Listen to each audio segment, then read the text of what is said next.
अपने पिता की रहस्यमय मौत के बाद दो बिछड़े हुए भाई अपराध सरगनाओं, भ्रष्टाचार और एक छिपे हुए खजाने से जुड़ी एक घातक साजिश का पर्दाफाश करते हैं। चारों ओर दुश्मनों से घिरे उन्हें फिर से एकजुट होकर मुकाबला करना होगा। यह है द रैकिंग क्रू। चलिए शुरुआत करते हैं। चाइना टाउन की भीड़ भाड़ वाली गलियों में एक अनुभवी निजी जासूस वॉल्टर मुसीबत को देखने से पहले ही महसूस कर लेता है। उसके पीछे एक परछाई मंडरा रही है, कदम उसके कदमों से ताल मिला रहे हैं। अपने अंदाजे पर भरोसा करते हुए वो अपनी चाल तेज कर देता है। बिना लय तोड़े वो एक छोटा सा पार्सल पास के एक मेल बॉक्स में डाल देता है, मानो कोई साधारण काम निपटा रहा हो। लेकिन जैसे ही वो फुटपाथ से नीचे कदम रखता है, किस्मत उस पर वार करती है। एक तेज रफ्तार वैन उसकी ओर बढ़ती है। उसे संभलने का कोई मौका नहीं मिलता। टक्कर उसे सड़क पर गिरा देती है।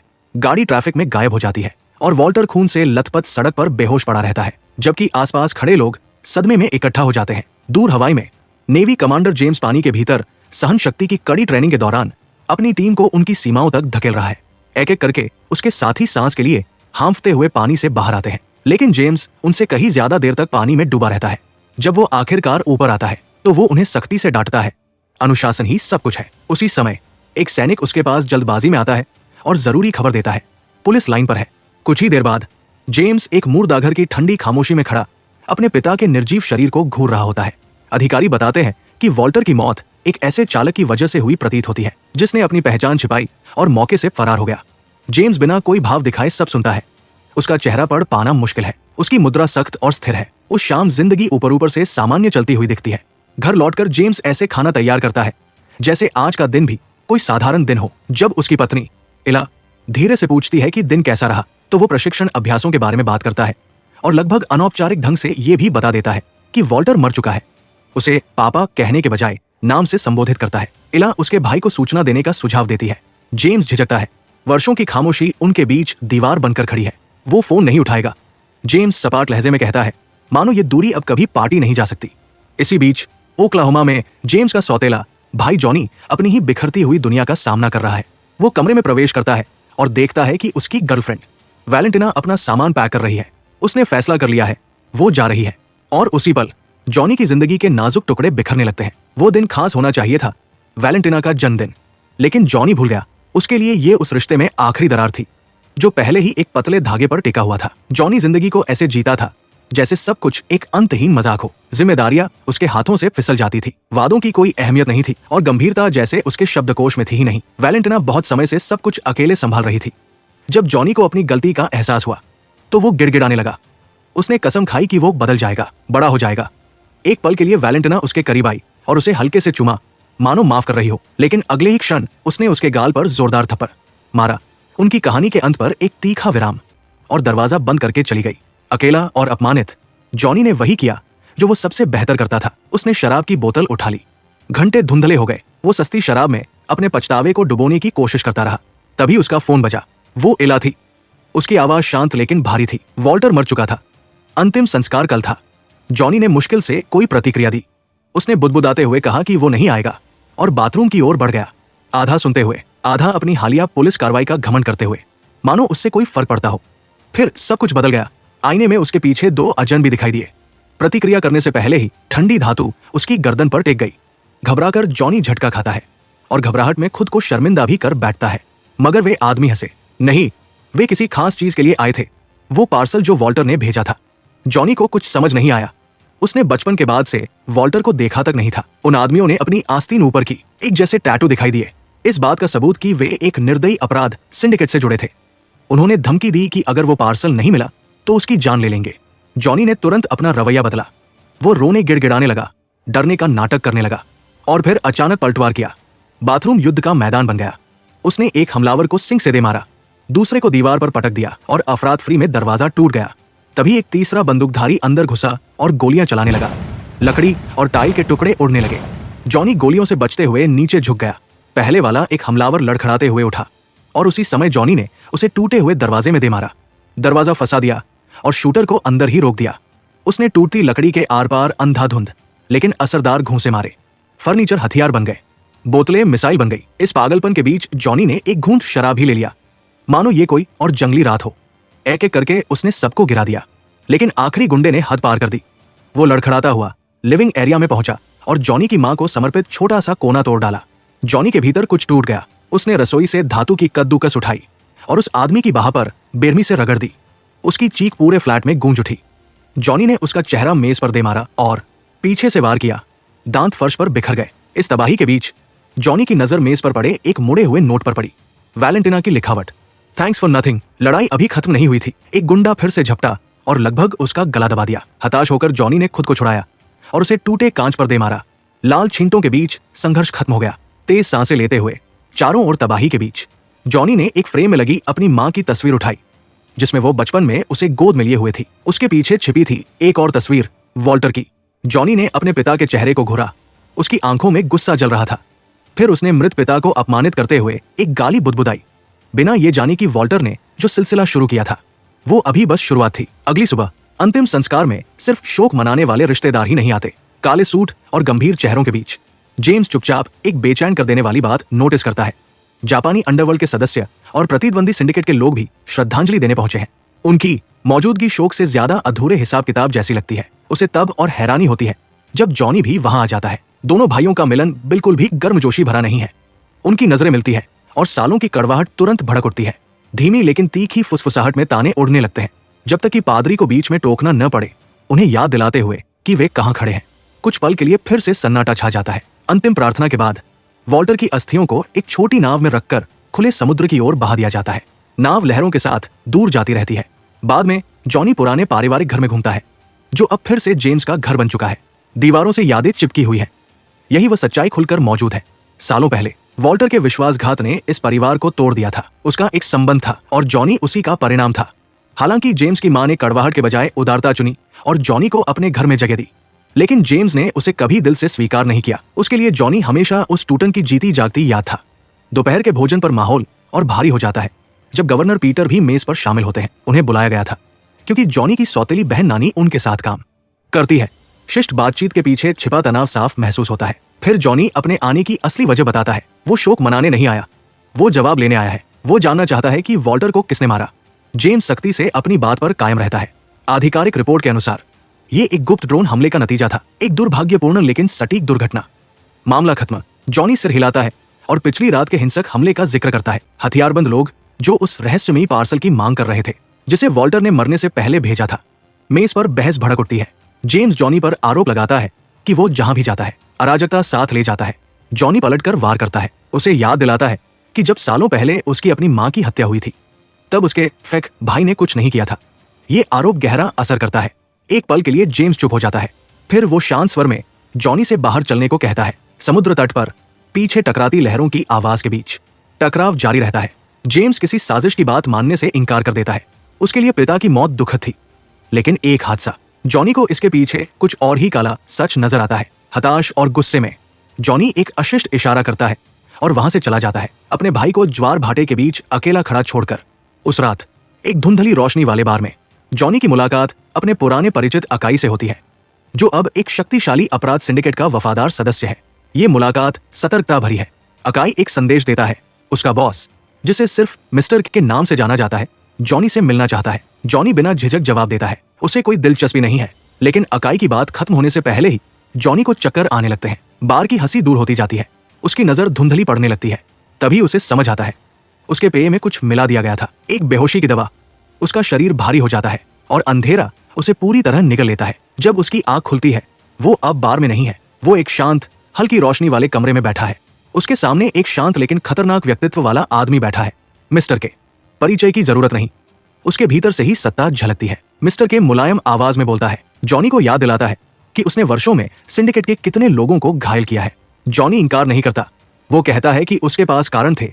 उसकी मां की मौत के पीछे यही सिंडिकेट था। उसके लिए हर वार न्याय था। मिस्टर के बिना भाव बदले सुनता है। फिर वो सीधी मांग रखता है, द्वीप छोड़ दो। जॉनी मना कर देता है। अगले ही पल प्रतिक्रिया मिलती है। मिस्टर के उसे मेज पर पटक देता है और ठंडी सटीकता के साथ उसके गले की त्वचा पर अपना अक्षर उकेर देता है। एक स्थायी चेतावनी, 7 दिन, यही समय सीमा है। अगर 7 दिन बाद भी जॉनी यही रहा तो सिंडिकेट अधूरा काम पूरा कर देगा।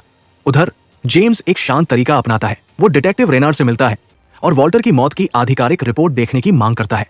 रेनार्ड मना नहीं करता, लेकिन कहता है कि वहां खास कुछ नहीं है। घटना ऐसे इलाके में हुई जहां खामोशी ही कानून है। कोई गवाह नहीं, कोई सहयोग नहीं।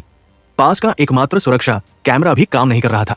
अधिकारियों ने निष्कर्ष निकाल लिया है कि ये छिपे हुए ड्रोन का हमला था और इस स्पष्टीकरण के साथ मामला लगभग बंद है। जेम्स थाने से अपने पिता का सामान लेता है, एक चाकू, एक बटुआ और एक छोटा सा टिकट जिस पर अजीब शब्दों की सूची लिखी है। उसमें कुछ जानबूझकर छिपा हुआ सा लगता है। इसी समय जॉनी अपने तरीके से आगे बढ़ता है। वो वॉल्टर के पुराने अपार्टमेंट में घुसता है जवाब तलाशने के लिए। एक दराज में उसे एक पिस्तौल मिलती है। वो उसे अपने पास रख लेता है। अचानक उसे आहट सुनाई देती है, कोई और भी अंदर आ चुका है। जॉनी परछाइयों में छिप जाता है, जबकि एक आदमी मेज के कागजों को खंगालने लगता है। जैसे ही जॉनी उसे पकड़ने के लिए झपटता है, वो आदमी तेजी से प्रतिक्रिया देता है। एक प्लेट जॉनी के चेहरे पर मारता है और खिड़की की ओर भागता है। पीछा बाहर तक पहुंच जाता है। वो अजनबी छतों पर कूदता है, खड़ी कारों के ऊपर से भागता है। लेकिन जब वो मुख्य सड़क पर उतरता है, जॉनी पहले से उसका इंतजार कर रहा होता है। एक जोरदार मुक्का और उसका भागना खत्म। बाद में बार की धुंधली रोशनी में जॉनी जवाब मांगता है। पकड़ा गया आदमी अपना नाम पाहा बताता है। वो कहता है कि वो कभी वॉल्टर के लिए काम करता था और वॉल्टर उसे बेटे जैसा मानता था। पाहा के मुताबिक वॉल्टर के दुश्मन दोस्तों से ज्यादा थे और उसका आखिरी मिशन एक कैटरिंग कंपनी से जुड़ा था। पाहा वहां अंडरकवर वेटर के रूप में तैनात था। हालांकि उसे वजह कभी समझ नहीं आई। जॉनी ध्यान से सुनता है, फिर फैसला करता है अब से पाहा उसके लिए काम करेगा। समझौते को पक्का करने के लिए जॉनी पाहा की टेढ़ी, शायद टूटी हुई नाक पकड़कर जोर से सीधी कर देता है, उसकी चीख को नजरअंदाज करते हुए। ये साझेदारी दर्द के साथ शुरू होती है। उधर जेम्स उस सड़क पर लौटता है जहां उसके पिता को टक्कर मारी गई थी। वो फुटपाथ के पास झुककर डामर पर जमे हल्के टायर के निशान देखता है। पैटर्न उसे सही नहीं लगता। उसकी नजर ऊपर उठती है और वो पास की एक एडल्ट स्टोर के बाहर लगे निगरानी कैमरे को देखता है। अंदर नियन लाइटें धूल भरी शेल्फों पर झिलमिलाती हैं।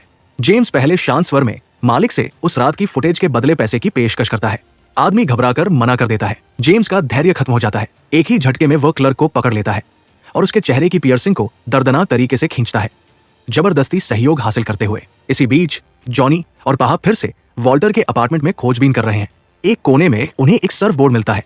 पाहा सहजता से कहता है कि वॉल्टर ने जिंदगी में कभी सर्फिंग नहीं की। ये बात जॉनी के दिमाग में चिंगारी पैदा करती है। वो बोर्ड को ध्यान से देखता है और पाता है कि उसका एक फिन थोड़ा टेढ़ा है। जैसे ही वो उसे खींचता है, एक छिपा हुआ खांचा खुल जाता है। अंदर से लिपटे हुए कागज गिरते हैं, तकनीकी ब्लूप्रिंट। जॉनी तुरंत अपनी सौतेली बहन नानी को फोन करता है। वो बताता है कि इन दस्तावेजों पर सरकारी मोहर है जो गवर्नर पीटर से जुड़ी है। नानी चुपचाप डेटाबेस में जांच करने का वादा करती है, लेकिन वे इस खोज को समझ ही रहे होते हैं कि अचानक दरवाजा जोर से खुलता है। पाहा को टक्कर मारते हुए जेम्स हथियार ताने अंदर आता है। जॉनी तुरंत अपनी बंदूक उसकी ओर तान देता है। एक तनावपूर्ण पल के लिए दोनों भाई आमने सामने खड़े हैं, उंगलियां ट्रिगर पर कसी हुई। फिर उन्हें एहसास होता है वे दोनों एक ही जवाब तलाश रहे हैं। बंदूकें धीरे धीरे नीचे हो जाती है। जेम्स उस दुकान से हासिल की गई फुटेज वाली एक फ्लैश ड्राइव निकालता है। वे उसे चलाते हैं। जिस वैन ने वॉल्टर को टक्कर मारी थी वो साफ दिखाई देती है, लेकिन उस पर कोई लाइसेंस प्लेट नहीं है। उससे भी ज्यादा डरावनी बात यह है कि ड्राइवर न तो मुड़ता है, न ही रफ्तार कम करता है। टक्कर पूरी तरह जानबूझकर की गई लगती है। जॉनी को पूरा यकीन है कि यह सुनियोजित हमला था। जेम्स अब भी ठोस सबूत चाहता है। वे पाहा को वॉल्टर के आखिरी काम से जुड़ी कैटरिंग कंपनी की और गहराई से जांच करने भेजते हैं। फिर दोनों भाई साथ निकलते हैं। कार के अंदर तनाव भारी है। बहस के बीच वे नहीं देख पाते कि एक बड़ी गाड़ी कोने से धीरे धीरे उनकी ओर बढ़ रही है। टक्कर भयानक होती है। वो बड़ी कार उन्हें जोर से मारती है और धक्का देती हुई सड़क पर घसीटती रहती है। धातु से धातु रगड़ती है। आसपास की गाड़ियां टकरा जाती है। अफरातफरी मच जाती है। तभी हमलावर वाहन के अंदर से गोलियां चलनी शुरू हो जाती है। जॉनी एक्सीलरेटर दबाता है, छूटने की कोशिश करता है, लेकिन रास्ते में खुले रेस्तरां की मेजों को कुचल देता है। कुर्सियां और प्लेटें हवा में उड़ती है। दोनों गाड़ियां एक घातक जंग में फंसी रहती है।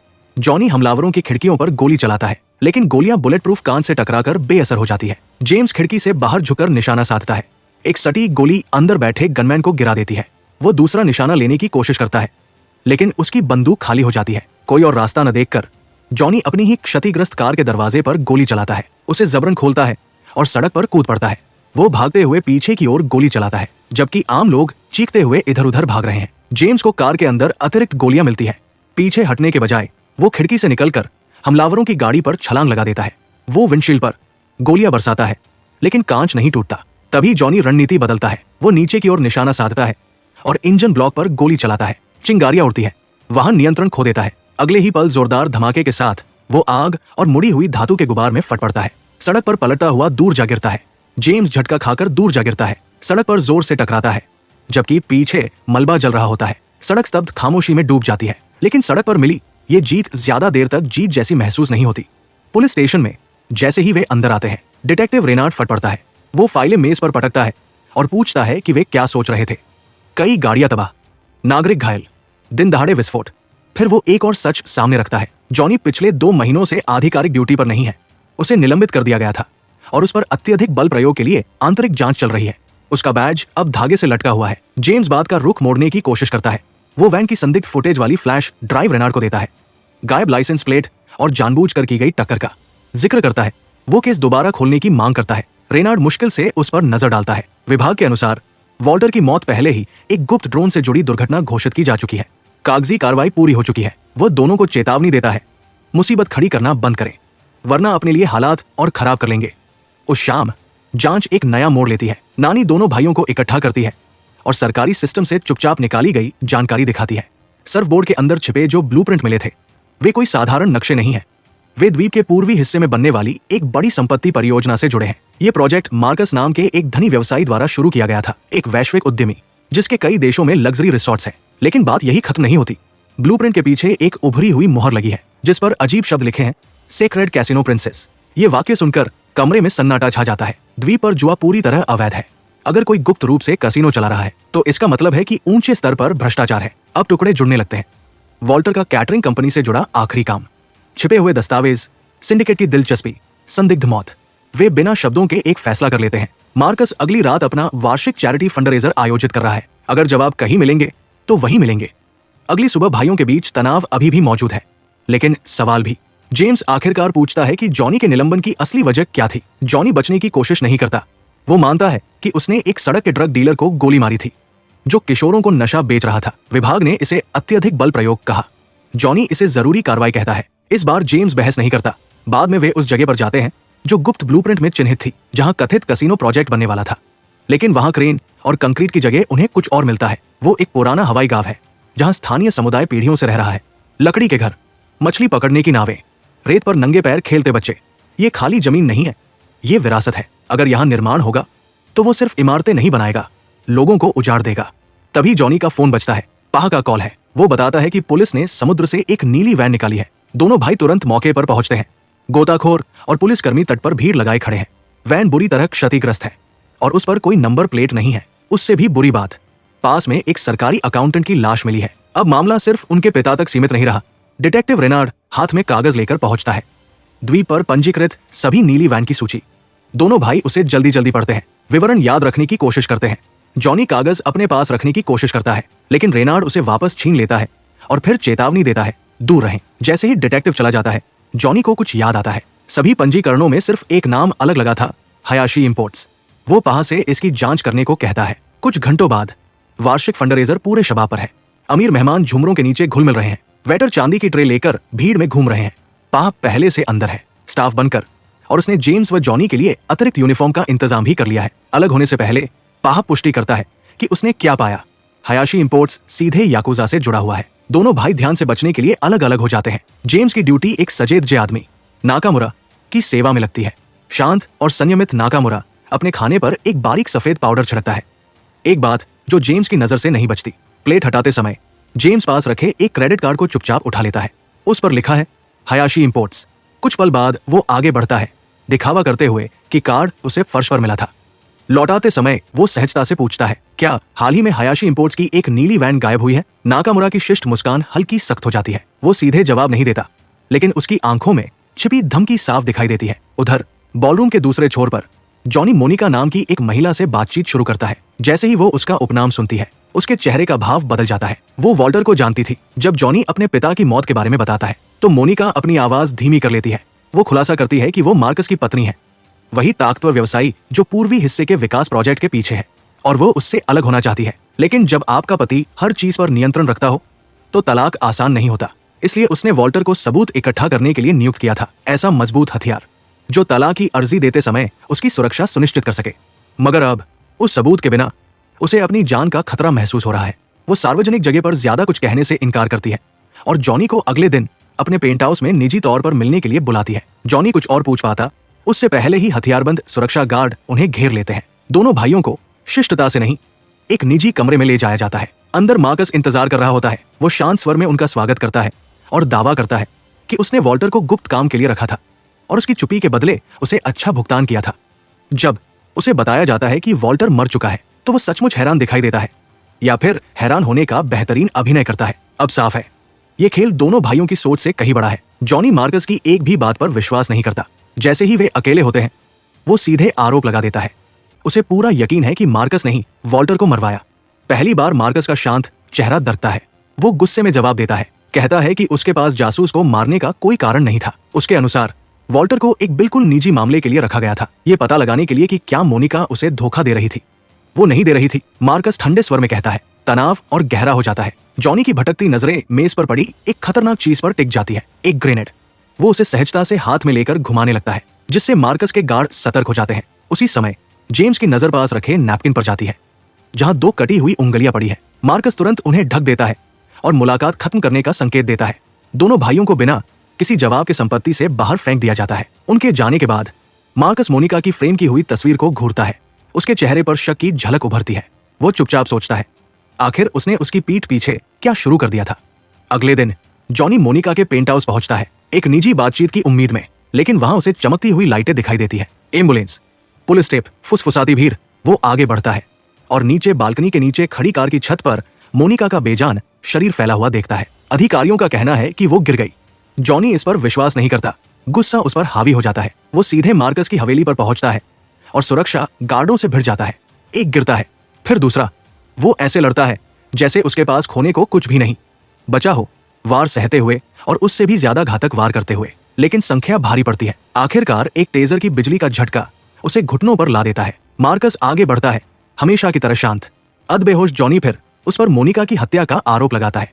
मार्कस एक बार फिर इनकार करता है और अपने आदमियों को पुलिस बुलाने का आदेश देता है। सिर पर एक आखिरी लात और जॉनी बेहोश हो जाता है। जब उसे होश आता है वो सलाखों के पीछे है।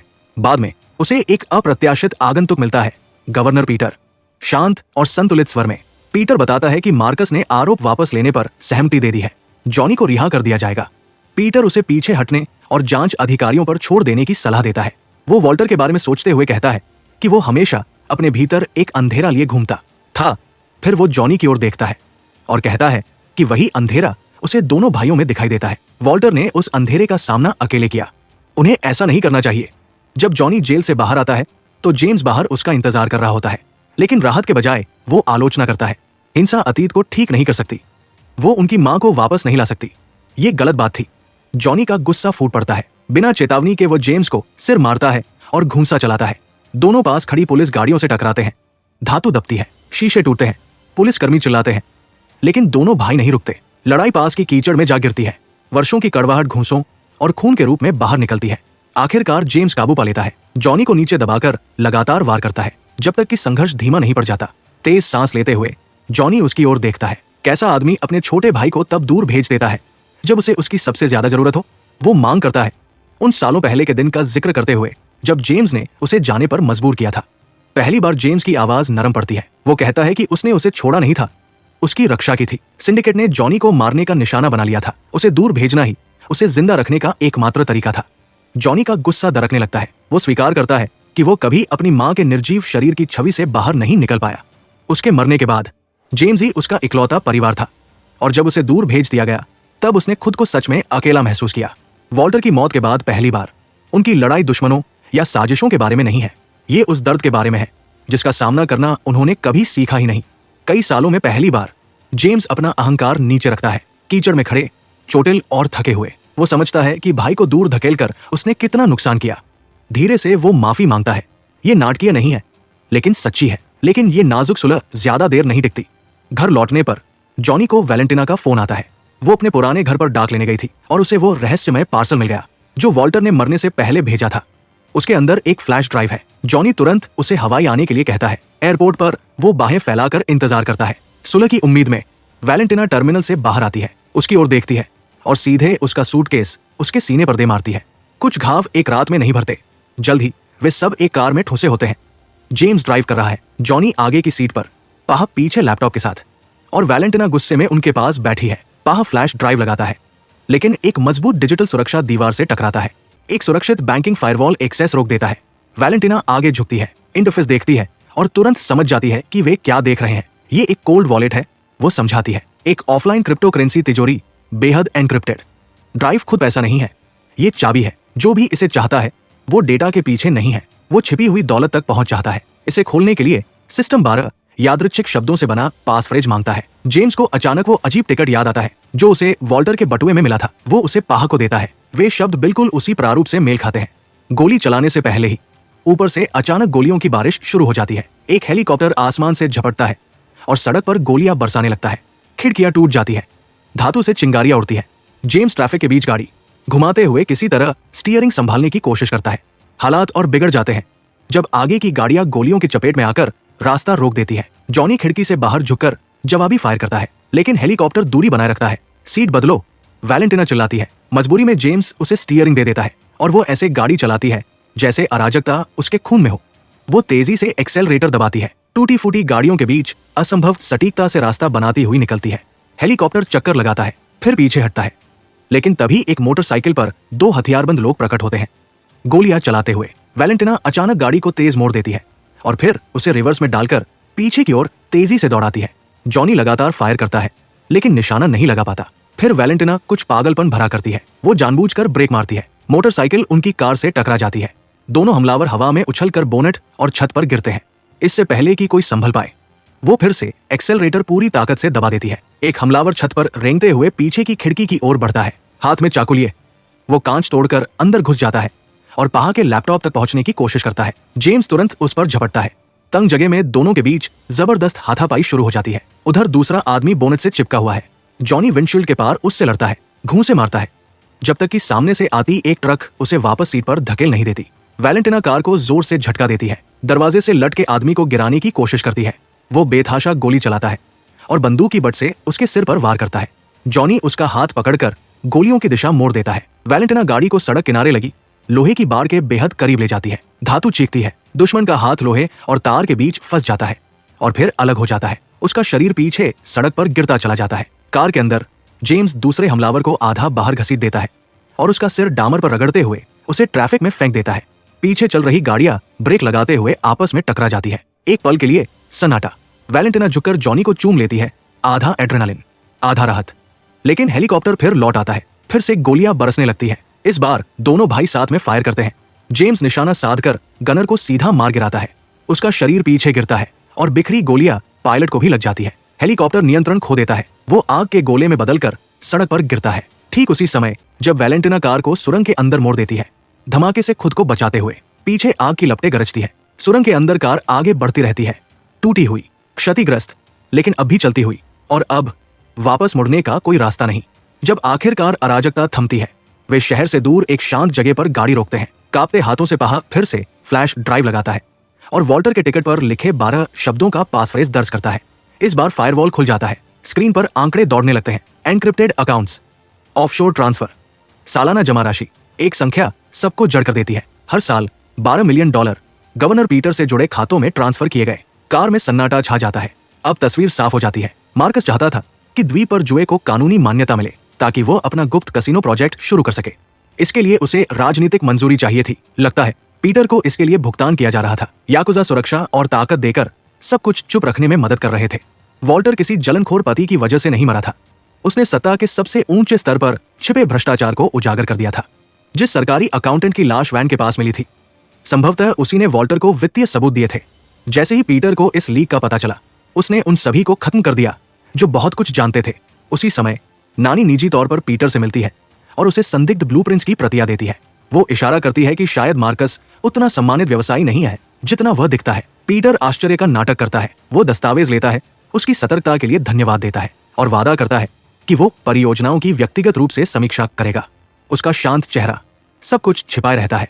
घर वापस पहुंचकर जेम्स को गोलियों से भी बदतर दृश्य मिलता है। घर असामान्य रूप से शांत है। वो इलाको आवाज लगाता है, कोई जवाब नहीं। वो उसका फोन मिलाता है, लेकिन घंटी की आवाज लिविंग रूम के फर्श से आती सुनाई देती है। घबराहट उसे घेर लेती है। वो हर कमरे में तलाश करता है जब तक कि उसे उसके बच्चे बाथरूम के अंदर बंद कांपते हुए नहीं मिलते। वे बताते हैं कि नकाबपोश लोग उनकी मां को उठा ले गए। जेम्स उन्हें अपनी बाहों में भर लेता है, खुद को संभालने की कोशिश करते हुए। वो उन्हें भरोसा दिलाता है कि इसमें उनकी कोई गलती नहीं है। तभी उसका फोन बजता है। एक वीडियो संदेश। स्क्रीन पर इला और नानी एक अंधेरी बेसमेंट में बंधी हुई दिखाई देती है। कैमरे के पीछे मार्कस खड़ा है। वो शर्त साफ रखता है, फ्लैश ड्राइव लेकर आओ, उनके बदले उनकी जिंदगी ले जाओ। जेम्स का संयम टूट जाता है। वो बिना झिझक अपना सुरक्षित हथियारों का केस खोलता है। राइफलें, गोलियां, टैक्टिकल गियर। जॉनी भी उतनी ही भारी तैयारी करता है। अब उनके बीच कोई बहस नहीं, सिर्फ एक मकसद है। रात होते ही दोनों भाई मार्कस की हवेली की ओर बढ़ते हैं। बाहरी गेट पर 2 गार्ड गश्त कर रहे हैं। साइलेंसर लगी गोलियां अंधेरे को चीरती है। गार्ड प्रतिक्रिया देने से पहले ही गिर पड़ते हैं। दोनों भाई बिना बोले तालमेल के साथ आंगन पार करते हैं। जैसे परछाइयां, बगीचे और दीवारों के पास और भी सुरक्षा तैनात है, लेकिन एक एक करके सबको खामोशी से खत्म कर दिया जाता है। सामने हवेली खड़ी है, अंदर वे औरतें हैं जिन्हें वे प्यार करते हैं, और वे लोग भी जो हर चीज के जिम्मेदार हैं। हवेली पर हमला किसी सोची समझी आंधी की तरह शुरू होता है। बाहर मार्कस की एक लग्जरी कार की खिड़की अचानक टूट जाती है। पास के गार्ड सावधानी से गाड़ी के पास आते हैं और टूटे शीशे के अंदर चिपका एक नोट देखते हैं। मुस्कुराओ। अगले ही पल गोलियां गूंज उठती है। जॉनी परछाइयों से निकलता है और सटीक नियंत्रित फायर से गार्ड्स को एक एक कर गिरा देता है। दूर एक ऊंचे स्थान से जेम्स स्नाइपर कवर देता है। ऊपरी मंजिलों पर नजर रखते हुए वो पहली मंजिल पर एक गार्ड को देखता है और गोली चलाता है, लेकिन गोली मजबूत कांच से टकराकर बेअसर हो जाती है। अंदर का गार्ड सतर्क हो जाता है। जैसे ही वो खिड़की खोलकर देखने की कोशिश करता है, जेम्स दोबारा फायर करता है, इस बार सीधा और घातक। हवेली के अंदर अचानक लाइटें झिलमिलाकर बुझ जाती है। अंधेरा गलियारों को निकल लेता है। मार्कस अब बेचैन बेसमेंट के एक गार्ड को बिजली जांचने का आदेश देता है। वो बाहर जाता है और देखता है कि केबल जानबूझकर काटी गई है। वो वायरलेस पर मार्कस को तोड़फोड़ की सूचना देता है। फिर वो मुड़ता है। रोशनी से जगमगाते स्विमिंग पूल में लाशें तैर रही है। प्रतिक्रिया देने से पहले ही जॉनी पीछे से आता है और उसके गले में चाकू घूंप देता है। गिरते हुए रेडियो को पकड़कर जॉनी शांत स्वर में मार्कस से कहता है वे उससे जल्द मिलने वाले हैं। जवाब में मार्कस नाकामुरा और उसके हथियारबंद आदमियों को गलियारों में छोड़ देता है। जेम्स एक संकरे हॉलवे में उनका सामना करता है। लड़ाई बेहद नजदीकी और क्रूर है।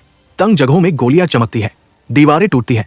कुछ ही मिनटों में जेम्स निर्ममता से पूरे दल को खत्म कर देता है। एक गैंगस्टर भागने की कोशिश करता है, लेकिन जेम्स उसे पकड़कर जमीन पर गिरा देता है और हथौड़े से उसका सिर बार बार पटकने लगता है। गुस्सा उसके अनुशासन पर हावी हो जाता है। जॉनी को उसे जबरदस्ती पीछे खींचना पड़ता है, इससे पहले कि वो हद पार कर दे। रास्ता साफ होने पर दोनों भाई बेसमेंट पहुंचते हैं और इला व नानी को बंधा हुआ लेकिन जिंदा पाते हैं। वे जल्दी से उन्हें खोलते हैं और सुरक्षित बाहर ले जाने लगते हैं, लेकिन जॉनी रुक जाता है। वो अभी खत्म नहीं हुआ है। वो मुड़ता है, मार्कस से व्यक्तिगत हिसाब चुकता करने के इरादे से। इला कहती है कि वो सुरक्षित रहेगी और जेम्स से जॉनी को जाने देने की विनती करती है। मजबूरी में जेम्स पीछे रुकता है ताकि औरतें सुरक्षित निकल सकें। कुछ ही पलों बाद बेसमेंट के गलियारों में जेम्स का सामना फिर से नाकामुरा से होता है। एक अंतिम टकराव शुरू होता है। गोलियों की आवाज गूंज उठती है। फायरिंग के बीच बीच में नाकामुरा अपनी अजीब सफेद पाउडर सूंघता है, खुद को पागलपन भरी ऊर्जा से भरते हुए। जब उसकी गोलियां खत्म हो जाती है तो वो तलवार निकालकर सीधे जेम्स पर टूट पड़ता है। जेम्स उसका सामना आमने सामने की लड़ाई में करता है। घूंसे, कोहनियां, हड्डियों से हड्डियों की टक्कर। पास ही रखी एक भारी गदा पर उसकी नजर पड़ती है। वो उसे उठाकर पूरी ताकत से वार करता है। कांटेदार सिरा नाकामुरा के चेहरे को चीरता हुआ निकलता है। उसकी त्वचा फट जाती है।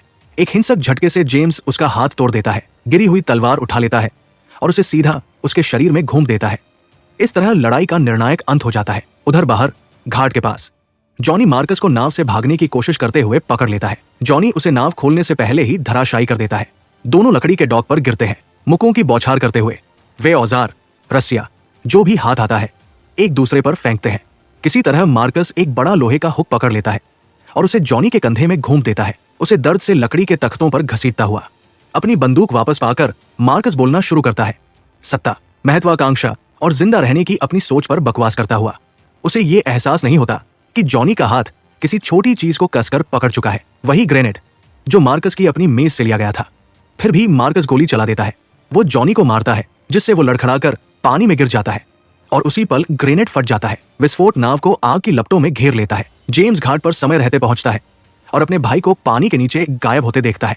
बिना एक पल गवाए वो भी पानी में कूद पड़ता है। कुछ सेकंड अनंत जैसे लगते हैं। फिर दोनों भाई साथ में पानी की सतह तोड़कर ऊपर आते हैं। वे डॉग को पकड़कर जलती हुई नाव के मलबे को दूर बहते हुए देखते हैं। मार्कस खत्म हो चुका है। अपने पिता की मौत के बाद पहली बार घाट पर जलती हुई आग विनाश का प्रतीक नहीं, बल्कि एक अंत का संकेत है। सुबह होते ही अंजाम सामने आने लगता है। कैमरों की चमक और रिपोर्टरों की धीमी फुसफुसाहट के बीच डिटेक्टिव रेनार्ड आगे बढ़ता है और गवर्नर पीटर को हथकड़ी पहना देता है। गिरफ्तारी खुले दिन के उजाले में होती है। न कोई गोपनीयता, न कोई चुपचाप निकल जाना।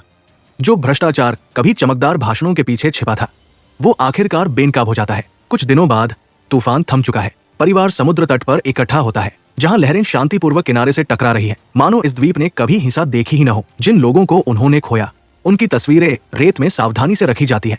वॉल्टर, उनकी माँ और वे सभी जो लालच और महत्वाकांक्षा की आग में फंस गए थे।